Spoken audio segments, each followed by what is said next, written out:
तसं जर असेल तर या त्रुटीकडे दुर्लक्ष करण्यात आलं का, कुणी केलं, का केलं, हा देखील सवाल आता उपस्थित झालाय। या सगळ्या प्रकरणी ब्लॅक बॉक्स हा काल सापडला उशिरा। चौकशी अंती या सगळ्या बाबी स्पष्ट होतीलच, पण अजित पवार यांचं हे असं अकाली जाणं हे महाराष्ट्राला काही पटलेलं नाहीये। त्यामुळे फार वेळ न घेता लवकरात लवकर या सगळ्या बाबींची स्पष्टता व्हावी अशी मागणी महाराष्ट्रातून, काटेवाडीतून, बारामतीतून समर्थकांमधून होताना दिसतीये। विद्याप्रतिष्ठान मैदानावर पवार कुटुंबीय पोहोचल्यानंतर, अनेक वरिष्ठ नेते दाखल झाल्यानंतर आता हालचालींना वेग आलेला आहे। कोणत्याही क्षणी केंद्रीय गृहमंत्री अमित शहा विमानतळावर दाखल होतील आणि अजित पवार यांच्या अनंताच्या प्रवासाला सुरुवात होईल। दादांचा पार्थिव विद्याप्रतिष्ठानच्या दिशेनं रवाना होत आहे।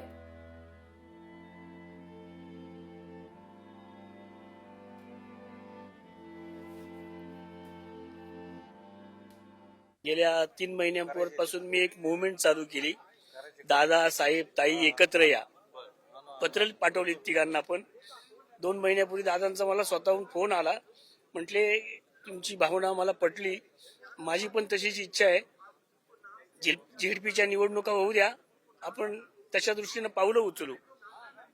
दुर्दैवानं झेडपीच्या प्रचाराच्याच याच्यामध्ये हा घात झाला। काळानं आमचा मोठा घाला घातला आमच्यावरती।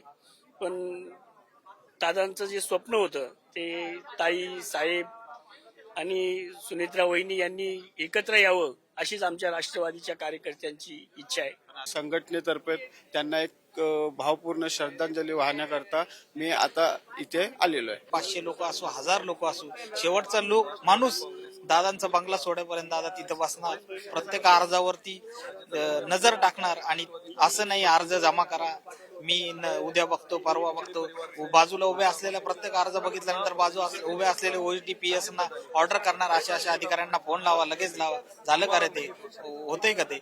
हे सगळं असं नेता आम्ही या राज्यात होणं नाही आणि आम्ही बघितलंही नाही। कधीही जातीपातीचं काम केलं नाही, कधीही कोणाला कोणत्या गटाचा पक्षाचा विचार न करता जे काम होतं ते काम 100% करणार, नाही तर नाही अशा पद्धतीची रोकटोक भूमिका घेणारा माणूस आज आपल्यातून गेला। या महाराष्ट्राचं जे चित्र आहे ते पूर्णपणे बदललेलं आहे आणि अजितदादांच्या जाण्यानं या महाराष्ट्राची जी पोकळी झाली ती कधीही भरून न निघणारी झालेली आहे। दादांच्या खूप आठवणी आपण जर बघितलं या पूर्ण हा महाराष्ट्र कधीच विसरू शकत नाही दादांना। हा बारामतीचा विकास असेल, आजूबाजूचा इंदापूरचा विकास असेल, हा भरपूर विकास हा दादांच्या माध्यमातून झालेला आहे। आज जर आम्ही इंदापूरमध्ये बघितलं तर आता मध्यंतरीच दादांनी क्रीडा संकुलला निधी टाकला होता। आमचा कुगाव ते पूल होतोय उजनी धरणीवरती आणि कितीतरी काम आहेत दादांनी केलेली। दादासारखा नेता हा ह्याच्या अगोदर बरेच नेते झाले, परंतु दादासारखा म्हणजे प्रत्यक्ष म्हणजे निर्णय घेणारा, कार्यक्षम आणि सजोप्रधान नेता हे तर पुढे होणार नाही असं वाटतंय। महाराष्ट्र हादरला, दादांसारखा नेता होणे नाही। सकाळी 6 वाजतापासून रात्री 10 वाजेपर्यंत सतत काम करणारा नेता आम्ही गमावला आहे। असा नेता पुन्हा होणार नाही। लोक नेता, जनसामान्यांचा नेता म्हणून त्यांची ओळख होती।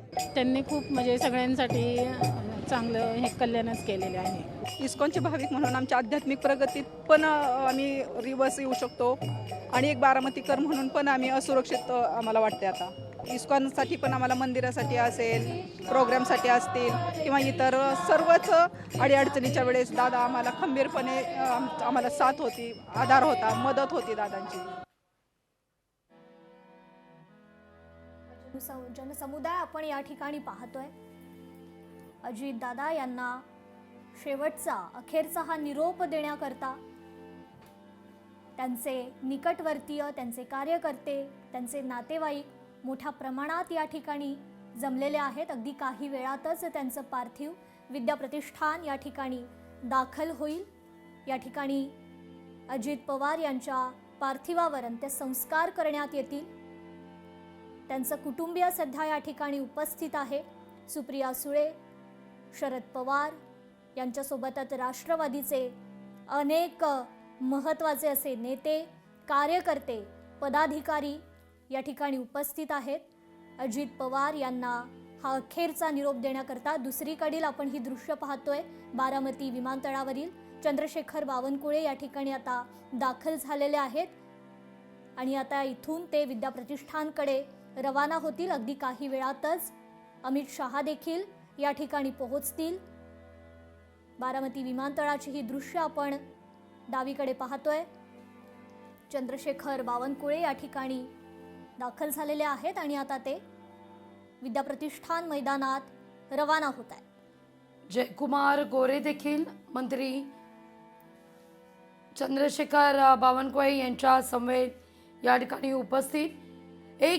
अशी एक माहिती खरं तर वाचनात आलेली आहे. कृपा असं म्हटलं जात आहे की अजित पवार यांच्या मीटिंग्स या परवाच रात्री म्हणजे मंगळवारी आपण म्हणूया, मंगळवारी रात्री लवकर संपल्या होत्या अशी एक माहिती समोर येते. वाचनात आलेली गोष्ट सांगते मी.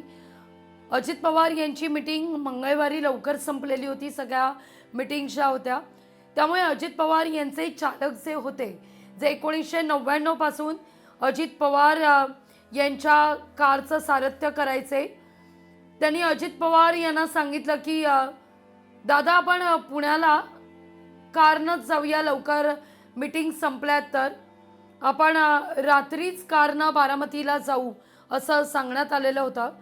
पण दादांनी ते काही ऐकलं नाही. दादांनी सकाळी जाणं हे पसंत केलं आणि ही दुर्दैवी घटना घडली असं आता दादांचे चालक शामराव मनवे यांनी आता प्रतिक्रिया दिलेली आहे. 71 वर्षाचे आहेत शामराव मनवे. आपल्या भावनांना वाट मोकळी करून देताना ते म्हणतात की जवळपास 1999 पासून ते अजित पवार यांच्या कारचे चालक होते. अजित पवार त्यांच्या घरी गणेशोत्सव काळात जेवायला सुद्धा आलेले होते. आत्मीयतेनं अजित पवार त्यांची चौकशी सुद्धा करायचे. पण आपण सांगूनही अजित पवार यांनी ऐकलं नाही. जर ऐकलं असतं तर आज मात्र महाराष्ट्र वाचला असता अशी भावना या ठिकाणी शामराव मनवे यांनी व्यक्त केलेली आहे. इतकीच नाही तर आज मी खचलो, आज मी मात्र पूर्णपणे कोसळलो अशी भावना 71 वर्षीय अजित पवार यांचे चालक शामराव मनवे या ठिकाणी व्यक्त करतायत. निश्चितच लागवे यावरून एक समजतंय की कुठेतरी संकेत देण्यात आले होते, परंतु नियतीच्या मनात काहीतरी वेगळंच होतं आणि जी ती वेळेची गोष्ट होती ती त्या वेळेलाच घडली असं म्हटलं तर वावगं ठरणार नाही. कारण नियतीने ती वेळ गाठली पण दादांची वेळ चुकली. वेळेचं गणित दादांचं फार पक्कं होतं, पण या बाबतीत मात्र दादांचं वेळेचं गणित हे चुकलं असं महाराष्ट्राला राहून राहून वाटतंय. निश्चितच लागवी खरं तर जेव्हा दादांच्या मृतदेहाची ओळख पटवण्यात आली तेव्हा ती त्यांच्या हातातल्या घड्याळावरून पटली. त्यांच्या पक्षाचं चिन्ह देखील घड्याळ. वेळ पाळणारा हा नेता होता आणि शेवटी वेळेवरच त्यांची ही ओळख पटलेली आहे. हे देखील कुठेतरी मनाला चटका लावून जाणारं आहे. आपण जर हा योगायोग म्हणावा की आणखी काही, जर आपण दादांचा लाईफ स्पॅन पाहिला तर 66 वर्ष 6 महिने आणि 6 दिवस अगदी असा हा लाईफ स्पॅन आपण पाहिला. 6 वेळा ते उपमुख्यमंत्री राहिलेले आहेत. 6 आकडा हा कुठेतरी अजित पवार यांच्यासाठी घातक ठरला का असा सवाल या माध्यमातून उपस्थित होतोय. अगदी विकास कोकरे आपले प्रतिनिधी विद्याप्रतिष्ठानच्या इथून आपल्यासोबत जोडले गेलेले आहेत.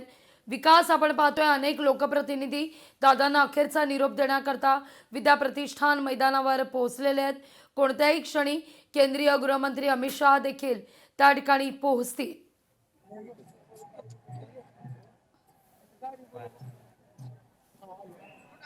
विकास, माझा आवाज व्यवस्थित पोहोचतोय?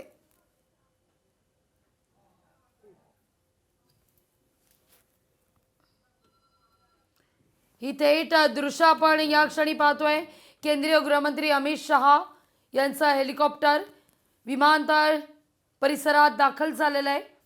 बारामती विमानतळ परिसरात केंद्रीय गृहमंत्री अमित शहा हे दाखल झालेले आहेत बरोबर 11:15 वाजता. यानंतर अमित शहा यांचा ताफा विद्याप्रतिष्ठानच्या दिशेनं रवाना होईल. अमित शहा अजित पवार यांच्या पार्थिवाचं अंत्यदर्शन घेणार आहेत. बारामतीतली ही दृश्य विद्याप्रतिष्ठान मैदानावर मोठ्या संख्येनं जनसमुदाय उसळलाय. या ठिकाणी स्क्रीनही लावण्यात आली आहे. कृपा गर्दी टाळण्याकरता दादांचं अंत्यदर्शन या स्क्रीनवर घेता येणार आहे. पण प्रत्येकालाच दादांना तो अखेरचा निरोप द्यायचा आहे, डोळे भरून पाहायचं आहे. पण महाराष्ट्राचं दुर्दैव आहे, या दुर्घटनेत ही दुर्घटना इतकी भीषण होती, ती दृश्य इतकी भीषण आहेत की आपण ती टी व्ही स्क्रीनवर सुद्धा दाखवू शकत नाही आहे. त्यामुळे दादांचा तो अखेरचा चेहरा हा त्यांच्या कार्यकर्त्यांना पाहता येणार नाही आहे. पण पार्थिवाचं दर्शन या ठिकाणी कार्यकर्ते घेतात.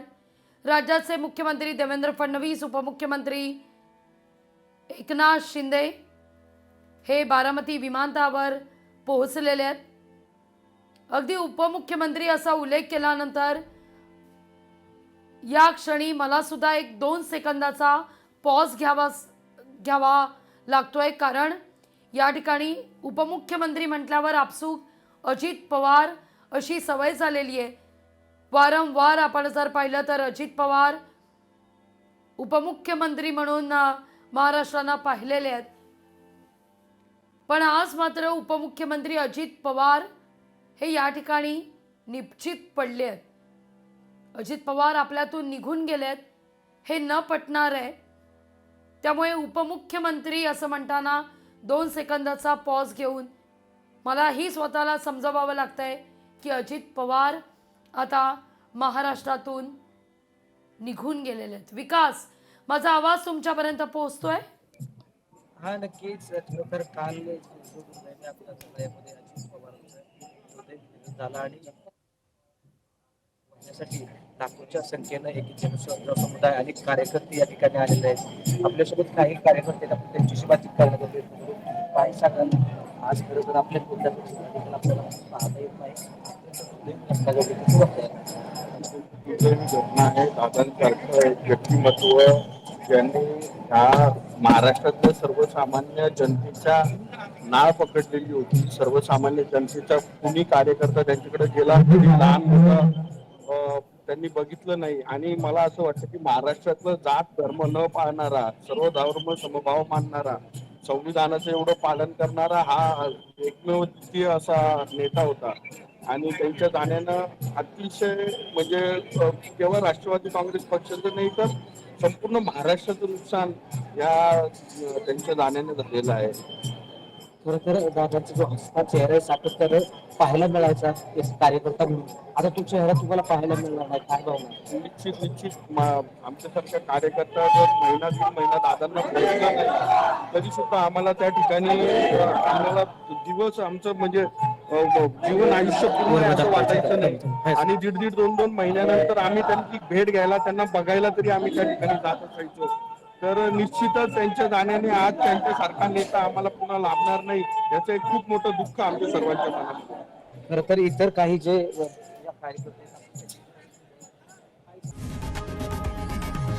लोकशाही मराठी ऐका, पहा, जागरूक रहा.